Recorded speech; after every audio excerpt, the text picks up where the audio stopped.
안녕하세요. 저는 올해로 34살에 결혼한 지 6년 차가 된 여자입니다. 남편과 저 사이에 아이는 아직 없어요. 공사 현장에서 일하시던 아버지는 제가 초등학교에 입학하던 해에 일터에서 사고로 돌아가셨습니다. 그 뒤로 쭉 엄마와 단둘이 자라오게 되었어요. 평범한 주부였던 어머니는 혼자 몸으로 저를 키우시느라 고생하셨어요. 그냥 평범한 아이였던 저에게 어떤 기대를 하셨던 건지 고향의 재취자리를 알아놓으셨다는 할아버지의 말에도 엄마는 저의 교육을 이유로 시골로 돌아가지 않으셨습니다. 그 고집 때문에 엄마는 다른 친척분들과도 연을 끊고 살아가시게 되었어요. 갖은 고생 다 하시면서 저를 키워주셨고 저도 그 기대에 부응하고자 서울대는 아니지만 서울에 있는 명문대에 입학을 할 수 있게 되었습니다. 그때까지도 나아지지 않던 가정 형편 때문에 대학교 입학을 포기하고 저도 취직 전선에 뛰어들고 싶었었지만 엄마는 제가 좋은 대학을 졸업하면 더 좋은 기회를 가질 수 있다고 하시며 제가 회사에 취직할 때까지 저를 도와주셨어요.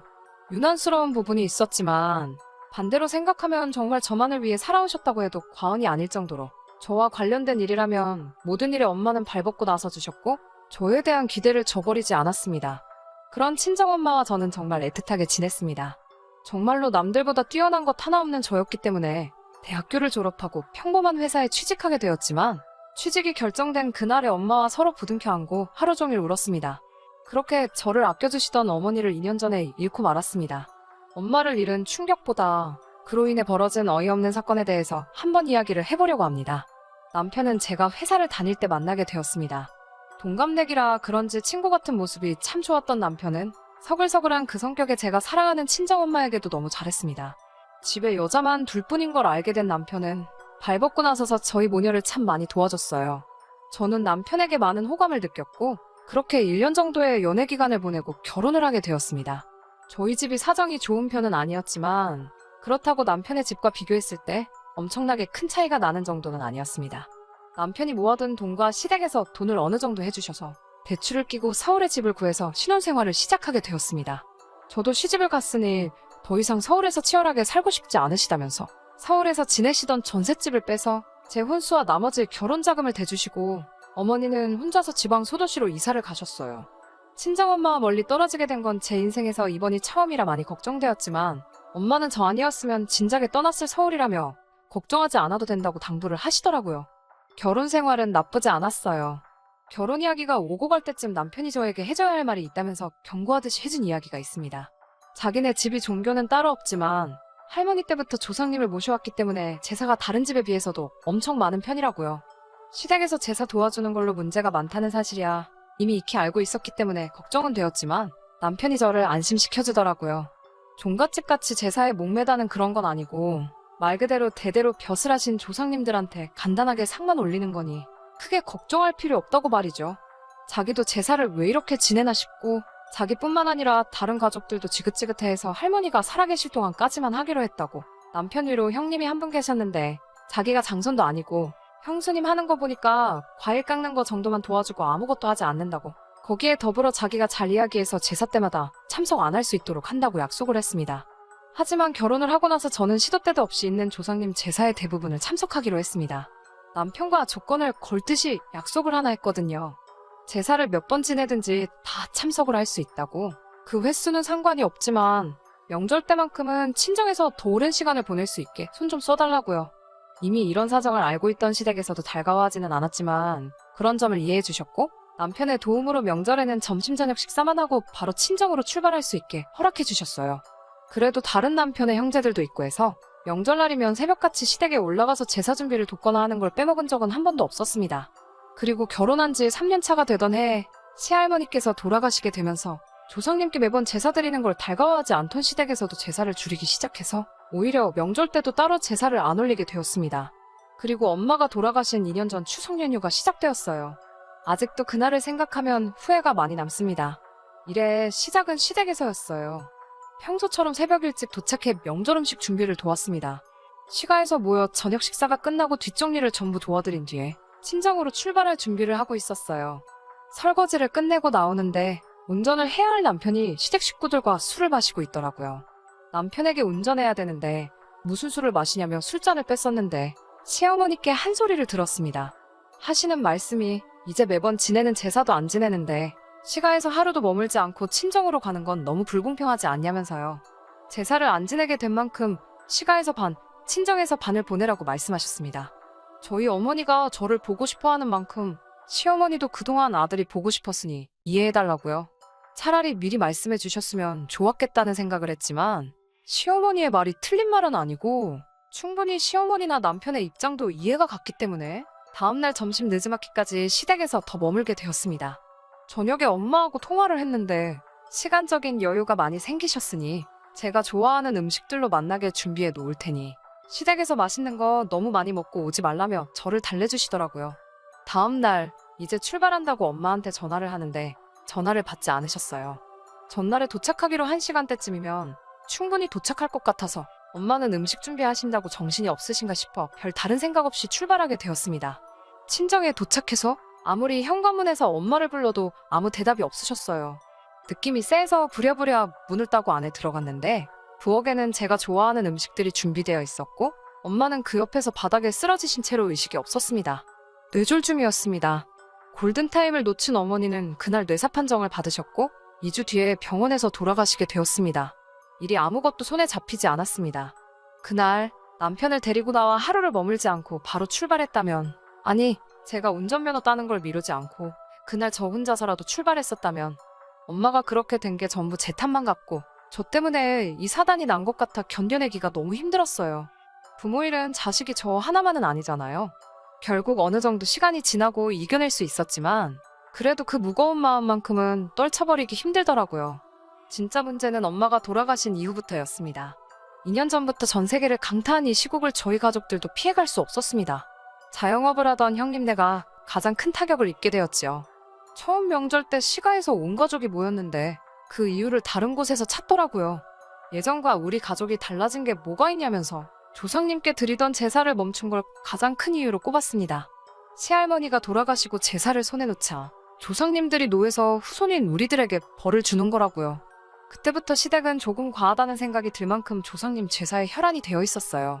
저도 이제 친정에 갈 이유가 없다는 이유로 그만큼 제사 준비 때마다 저를 부르셨고요. 남들보다 더 제사 지내는 걸 이해하지 않아 하던 남편도 불편함을 호소하는 저를 보고도 이때만큼은 아무 소리를 내주지 않았고 오히려 우리 잘 되라고 하는 일이니까 제가 불만만 갖지 말고 더 신경 좀 써주면 좋겠다는 식으로 이야기하더라고요.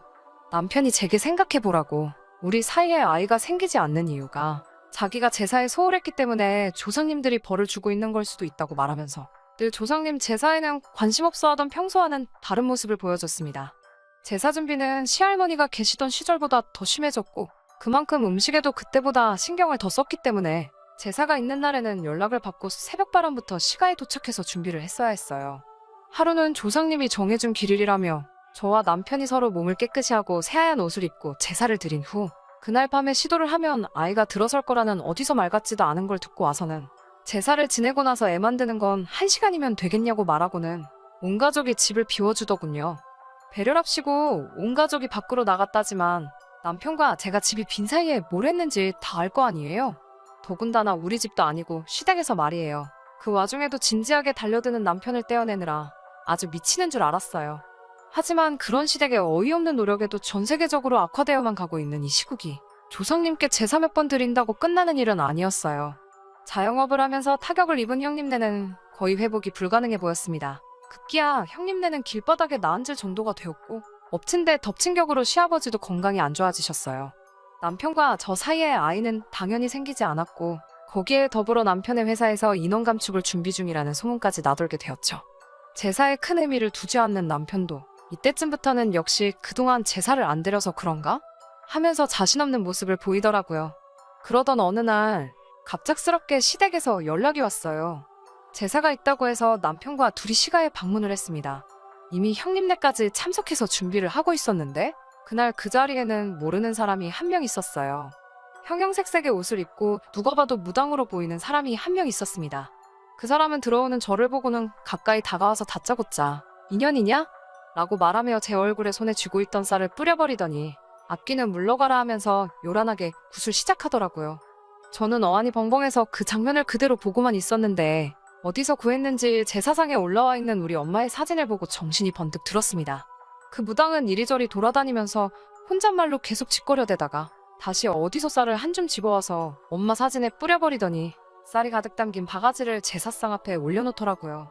그러고선 제 손을 잡아 끌고 와서 저보고 엄마 사진 앞에 놓아둔 바가지를 밟아서 어서 깨부수라고 하는 거 아니겠어요. 그래야 엄마가 구천을 떠나 좋은 곳으로 가신다고요. 저는 도무지 이게 뭐하는 짓인가 이해를 할 수 없어서 이게 다 뭐하고 있는 거냐고 있는 대로 소리를 질렀지요. 우리 엄마 사진이 여기 왜 있고 이게 지금 뭐하는 거냐며 한참을 화를 내고 있으니 시어머니가 제 팔을 잡아 구석으로 끌고 가서는 설명이랍시고 한다는 말이 저분이 아주 용한 분이신데 집안에 생기는 우환들이 다 저희 엄마가 혼자 돌아가신 게 억울해서 성불하지 못하고 구천을 떠돌면서 시댁에다가 복수를 하고 있는 거라고 다 저와 제 남편이 잘 되게 하기 위해서 하는 거니 저보고 빨리 시키는 대로 하자고 저를 설득하더라고요. 어이없어서 남편을 쳐다봤는데 항상 제 편을 들어줬던 남편도 이게 별다른 의미가 있는 게 아니라 장모님 좋은 곳으로 보내드리려고 하는 거니까 나쁜 쪽으로만 생각하지 말라며 오히려 저를 설득하는 게 아니겠어요? 남편의 그런 모습에 화가 또 나서 넌 이걸 다 알고 있었는데도 나한테 아무 말도 안 한 거냐고 화를 냈더니 고개만 숙이고 아무 대답도 못하고 있더군요. 아무리 엄마가 그날 돌아가셨다는 게 천명이었고 거스를 수 없는 일이라고 한다고 해도 이건 해도 너무한 거잖아요. 그동안 엄마가 돌아가신 것에 대해서 저는 항상 저의 부족함을 탓했지. 그날따라 하루를 더 머물게 한 시댁의 잘못이라고 생각하거나 그때 왜 그랬냐며 시댁을 탓한 적도 한 번도 없었거든요. 그런 것도 모르면서 이젠 우리 엄마를 집안을 말아먹게 만드는 악귀 취급을 하면서 퇴치를 해야 한다고 하는 개소리를 듣고 있자니 그 순간 저도 눈앞에 보이는 게 하나도 없더라고요. 그 길로 저를 붙잡는 시어머니를 뿌리치고 제사상부터 구판까지 하나둘씩 전부 뒤집어 엎어버렸습니다. 고래고래 소리를 지르면서 그 대단한 시댁 조상들 욕을 하기 시작했어요. 니들 조상이 얼마나 대단한 사람들인지는 모르겠는데 우리 엄마 귀신 하나를 당해내지 못해서 무당까지 불러다가 구판까지 버려야 되는 거냐고 엄청난 조상들 났다고 깽판을 부렸어요. 제가 난동 부리고 있는 걸 멀뚱멀뚱히 구경하고 있는 무당한테도 다가가서 바가지에 담아놓은 쌀을 그 사람한테 뿌려버리고 당신이야말로 번지수 잘못 찾았다고 진짜 용한 사람이 맞냐고 한마디 했죠. 진짜 악기는 우리 엄마가 아니라 그깟 제사 몇 번 건너뛰었다고 후손들 하는 일도 망하게 만들고 아이 한 명 보내주지도 못하는 저 사람들의 조상들이야말로 악기지 애꿎은 우리 엄마 건드리지 말라고요. 한참을 시댁을 뒤집어 엎고 나서야 혼자서 밖으로 나왔네요. 제 눈치 보면서 쫓아오는 남편에게도 따라오지 말라고 소리치고 시댁을 뒤로하고 엄마가 혼자 지내던 엄마의 집으로 돌아왔습니다.